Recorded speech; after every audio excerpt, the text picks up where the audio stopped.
இந்த ஒரு அடுத்த கட்ட நகர்வா ஈழத்தில் இது அப்படியே கொஞ்சம் கொஞ்சமாக நகர்ந்து ஒட்டிக்கொள்ள பார்த்தா ஆங்கிலம் தெரிஞ்சா அது உயர்வாகும், தமிழ் தெரிஞ்சா அது கீழானது மாதிரி ஒரு நிலைமையை உருவாக்குறாங்க.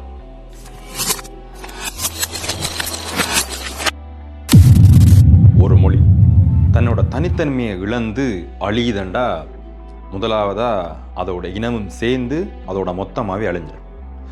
இதுவரை காலமாக நிறைய விஷயங்கள் நடந்திருக்கு. இலங்கையில், ஈழத்தில் ஒரு இனத்தை அழிக்கிறதுக்கு எவ்வளவோ கஷ்டப்பட்டு எவ்வளவோ வேலைகள் செஞ்சிருக்கணும். ஆனாலும் அந்த இனம் இன்னும் தனித்துவமாக உலகமெங்கிலேயும் பிரகாசித்து கொண்டிருக்கு. தனித்துவத்துக்குரிய ஒரே ஒரு காரணம் அதோட மொழி. அந்த மொழிக்கு பின்னால் இருக்கிற ஒரு மிகப்பெரிய வரலாறு, அது உருவாக்குற ஒரு அளப்பரிய செயல்கள். இந்த காணொலியில் நாங்கள் எதை பற்றி முக்கியமாக பார்க்க போகிறோம்னு பார்த்தீங்கன்னா, ஒரு மொழி அழியணுமெண்டு இப்போ நிறைய பேர் உத்வேகத்தோடு போராடி கொண்டிருக்கிறாங்க. அது உதாரணமாக நீங்கள் பார்த்தீங்கன்னா, இந்தியாவில் தமிழ்நாட்டில் தமிழ் மொழியில் அதிகமாக ஆங்கிலம் ஊடுருவி தமிழ் மொழியின் தனித்தன்மையை இழக்க வச்சு ஆங்கிலம்தான் கொஞ்சம் கொஞ்சமாக தமிழை மறக்கடிப்பு செஞ்சு கொண்டு வருது. அதுகின்ற ஒரு அடுத்த கட்ட நகர்வாக ஈழத்தில் இது அப்படியே கொஞ்சம் கொஞ்சமாக நகர்ந்து ஒட்டிக்கொள்ள பார்க்குது. நாங்கள் பேசுகிற தமிழை இந்தியாவிலேருந்து ஒரு தமிழ்நாட்டிலேருந்து ஒரு தமிழர் வந்தாருண்டா அவர் கேட்பார், உங்களோட தமிழ் என்ன சரியான தூய தமிழாக இருக்குது, எப்படி கதைக்கிறீங்க, நான் கதை கேட்க ஆங்கிலம் அப்படியே ஆட்டோமேட்டிக்காக வருகுது என்று சொல்லுவாங்க. அப்போக்கு ஒரு கர்வமாக இருக்கும்.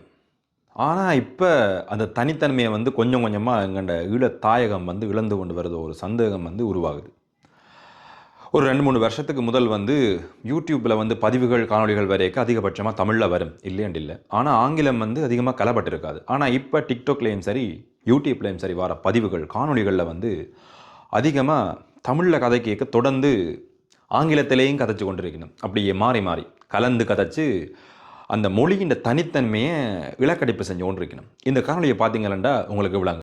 பிஸ்னஸாக போகுதுன்னு சொன்னால் எங்களோட ஃபார்மர்ஸ் டே எடுத்து மில்லர்ஸ் தான் ஃபாரினில் டீலர்ஸாக போயிடணும். ஸோ அங்கே எங்களுக்கு ஃபார்மர்ஸ் அந்த பெனிஃபிட்டை தாங்க உழைக்கிறதுக்கான ஆதாயத்தை பெறுறதில்லை. ஸோ பார்த்துருப்பீங்களா நினைக்கிறேன். இப்போ இந்த காணொலியில் இருக்கிற மாதிரி ஒரு கதைக்கினம் கதை கேட்க உங்களுக்கே தெரியும் அதில் அந்த தமிழ் பதங்கள் என்னென்ன மாதிரி இருக்குண்டு. என்ன ஒரு காரணத்துக்காக ஆங்கிலம் இங்கே முக்கியத்துவம் கொடுக்கப்படுது. நீங்கள் ஃப்ரான்ஸுக்கு போயிருந்தாலும் சரி, ஜெர்மனுக்கு போயிருந்தாலும் சரி, அவங்க கதை கேட்க ஆங்கிலத்தை தங்களோட மொழிக்குள்ளே புகுத்தி கதைக்க மாட்டாங்க. இவ்வளோ காலம் தாயகத்தில் ஈழத்தில் அப்படித்தான் இருந்தது. கதை கேட்க அதிகமாக ஆங்கிலம் எங்களோட வார்த்தைகளில் எங்களோட மொழி எங்களோட தமிழில் கதைச்சு கொண்டு கேட்க ஆங்கிலம் இடையில் இச்சர்கள் பண்ணாது. அதான் உண்மை.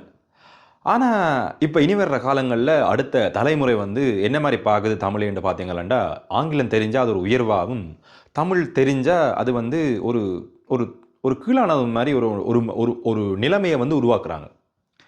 என்ன மாதிரி பார்த்தீங்களாண்டா, கதை கேட்க தமிழில் கதை கேட்க அப்படியே ஆங்கிலத்தையும் கொஞ்சம் கலந்து கதைச்சா கொஞ்சம் அறிவான ஆளண்டு ஊரில் நச்சு கொண்டிருக்கணும். உண்மை என்னென்று பார்த்தீங்களாண்டா, வெளிநாட்டுக்கு வந்தீங்களாண்டா உங்களுக்கு தெரியும், ஆங்கிலம் ஒரு இணைப்பு மொழி. உங்களுக்கு அந்த மொழி தெரிஞ்சிருந்தால் நீங்கள் நாடுகளில் போக உங்களுக்கு அது கை கொடுக்குமே தவிர அது ஒரு அறிவில்லை. வெளிநாட்டில் வெள்ளாக்காரனும் பிச்சை எடுக்கிறான். அதுக்கு நான் ஒரு பெரிய இன்னொரு காணொலி நான் அதை பதிவேற்றம் பண்ணுறேன். ஏன்னா நிறைய பேருக்கு தெரியாது. என்னென்னா ஊரில் இருக்கிறார்கள் நிறைய பேருக்கு வெளிநாட்டில் இருக்கிற எல்லாரும் ரிச்சானால் வெள்ளைக்காரன் என்றாலே அவன் இங்கிலீஷ் பேச தெரிஞ்சவனண்டா இங்கேயும் இருப்பான்னு வச்சுட்டு இருப்பீங்க.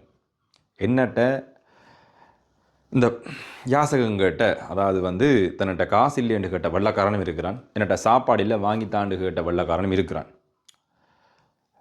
இது எல்லா இடத்தையுமே இருக்கிற விஷயந்தான். ஒரு மொழியை ஒரு நாளுமே அறிவுண்ட பாதையில் நாங்கள் மாற்றி கொண்டு போகக்கூடாது. அது ஒரு இணைப்பு மொழியை தாண்டி அது அறிவு அல்ல. அதை எங்களுடைய ஆணித்தனமாக புரிய வைக்கணும். இங்கே எங்களோட முதல் கட்ட தலைமுறை வரைக்கும் ஆங்கில அறிவு இல்லை, அதான் உண்மை. ஆனால் கதைச்சு அவங்க எங்கேயோ போயிட்டாங்க. நிறைய பேருக்கு தெரியாது. ஊரில் இருக்கிறவர்களுக்கு தமிழ் ஆக்கள்ன்ற செல்வாக்கு யூகேலேயும் சரி யூரோப்பிலையும் சரி எவ்வளோத்துக்கு வேறொன்று இருக்குன்னு எங்களுக்கு உண்மைக்குமே தெரியாது.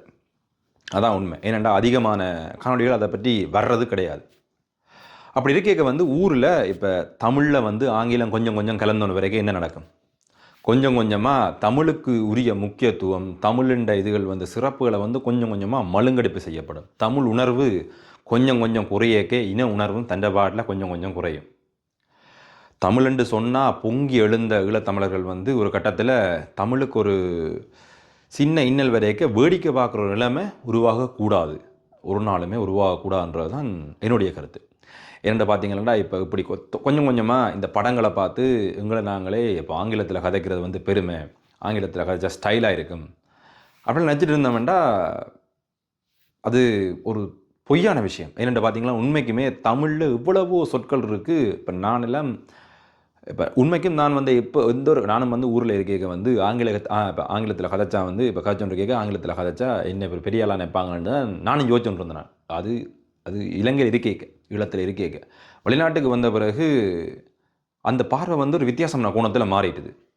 தமிழில் கதைக்கிறது தான் பெருமையை தவிர ஆங்கிலத்தில் கதைக்கிறது மட்டும் பெருமை இல்லை. ஏன்னு பார்த்தீங்கன்னா, இப்போ நான் இப்போ என்னுடைய உறவினர்கள் வீட்டை போய்க்க ஆங்கிலத்தில் கதைக்கிறத விட தமிழில் தான் கூட கதைக்கிறேன் நான். அதான் உண்மை. ஏனெண்டா அப்படி ஒரு சூழ்நிலை எங்களை மாற்றுது.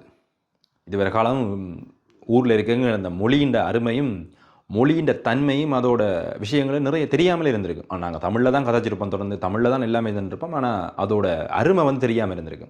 அது உண்மை. ஆனால் அதுக்குரிய பற்று பாசம் எல்லாம் ஒரு மொழியில் எங்களுக்கு இருந்திருக்கு, இல்லைன்னு இல்லை. ஆனால் அதுக்குரிய அந்த அருமை அது ஒரு இடத்து இல்லாமல் இன்னொரு இடத்துக்கு போய்க்கான்னு தெரியும். அப்போது ஒரு மொழி வந்து அழிய தொடங்குதுண்டா ஒரு இனத்தின் அழிவும் அதிலேயே தொடங்குதுண்டா அர்த்தம். அதனால் வந்து நாங்கள் எவ்வளோத்துக்கு எவ்வளவு ஈழத்துலேயும் சரி, வெளியூர்லேயும் சரி, வெளிநாட்டிலையும் சரி இருந்தாலும் எங்களுக்கு தெரிஞ்சாக்களோட கதை கேட்க அதிகபட்சமாக தமிழ் வார்த்தைகளை கதைக்கிறதால தான் மொழியின் பாரம்பரியத்தையும் அதோட தன்மையை வந்து அடுத்த கட்ட தலைமுறைக்கு வந்து கடத்தேலும். இப்போ வர காணொலிகளில் நிறைய பார்த்துருப்பீங்கள், இப்படியே தமிழும் ஆங்கிலமும் மாறி மாறி கலந்து கதைப்பட்டு கொண்டு இருக்கும்.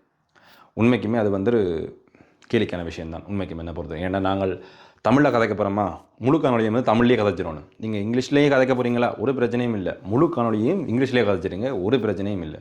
தப்பாக கதைச்சி அப்லோட் பண்ணுங்க, என்ன கர்மத்தையும் செய்யுங்க. ஆனால் தமிழ் மொழியோட ஆங்கிலத்தை கலந்து கதைச்சி அதை போட்டு ஒரு தவறான ஒரு பாதையை எதிர்வரும் சந்ததிக்கு வந்து உருவாக்கி விட்டுறாதீங்க. அப்படி உருவாக்கினீங்களா உங்களை பார்த்து அவனும் கதைக்க தொடங்குவான். அதுக்கு பிறகு எல்லாரும் அப்படி மாறி மாறி கதைக்க தொடங்கி ஒரு கட்டத்தில் தமிழ் உணர்வு கொஞ்சம் கொஞ்சம் மாறுறதுக்குரிய சந்தர்ப்பம் அதிகமாகவே வந்துருக்கு. இது வந்து அங்கே இருக்கிறார்களுக்கு வந்து சரியாக தெரியாது.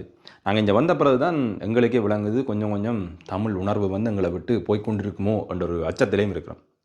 என்னதான் நாங்கள் இவ்வளோ நாளாக நாங்கள் பிடிச்சு கொண்டிருந்தாலும் எங்களோட மொழி கொஞ்சம் கொஞ்சம் சிதையேக்க எங்களோட இனத்தின் அடையாளமும் கொஞ்சம் கொஞ்சம் சிதைய தொடங்கும்.